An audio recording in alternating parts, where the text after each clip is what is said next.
আসসালামু আলাইকুম রহমতুল্লাহি তাআলা ওয়া বারাকাতুহু ইন্নাল হামদুলিল্লাহ নাহমাদুহু ওয়া নুসাল্লি আলা রাসূলিহিল কারীম আম্মা বা'দ। সম্মানিত বন্ধুগণ, যাহারা এই মুহূর্তে দেশ ও বিদেশ থেকে আমার এই ছোট্ট ভিডিওটুকু দেখছেন, সকলকে ধন্যবাদ, মোবারকবাদ জানিয়ে আজকের মতন আপনাদের মাঝে আমি ইম্পর্ট্যান্ট কিছু কথা নিয়ে আসলাম।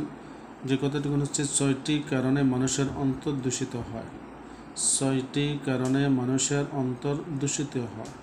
তো আসুন আমরা জেনে নেই কী কী কারণ। 1 নম্বরের কারণ হচ্ছে তওবা করার আশায় যখন কেউ গুনাহ করে। নাউজুবিল্লাহি মিন যালিক। বন্ধুগণ, বুঝতে পেরেছেন? 1 নম্বরে হচ্ছে যে তওবা করব এই আশা করে আমরা গুনাহ করতেছি, এই ধরনের মানুষগুলো দূষিত হয়, অন্তর নষ্ট হয়ে যায়।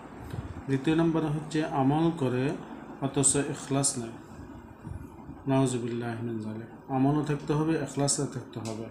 আপনার ইখলাস আছে, আমল নাই, কাজ হবে না। আমল আছে, ইখলাস নাই, ও কাজ হবে না। তো বন্ধুগণ, বুঝতে পেরেছেন? 3 নম্বরে আপনি আসেন, আল্লাহ প্রদত্ত তাকদীরের উপর সন্তুষ্ট থাকে না।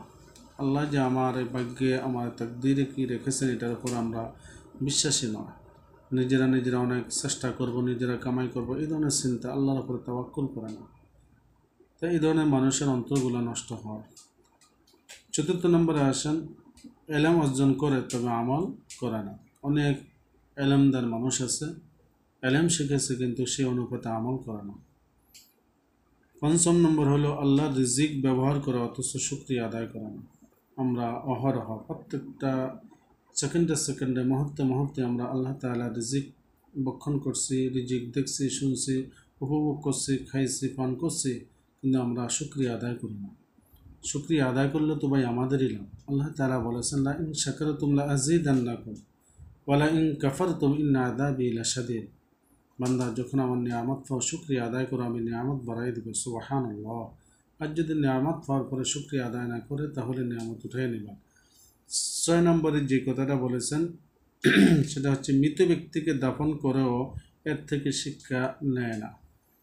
আমরা মৃত ব্যক্তিকে দাফন করি, তার কাছে আমাদের অনেক কিছু শিক্ষা আছে। সে তো আমার মতন দুনিয়াতে জীবনযাপন করছে, তার স্ত্রী, বউ, ছেলে মেয়ে সকল কিছু ছিল, মা বাপ ছিল, অর্থ সম্পদ ছিল, আজকে সে নাই, আমি তো একদিন চলে যেতে হবে। এই ধরনের চিন্তা চেতনা আমাদের মাঝে আসে না, যার জন্য আমাদের অন্তরটা দূষিত হয়, আমাদের অন্তরটা নষ্ট হয়ে যায়।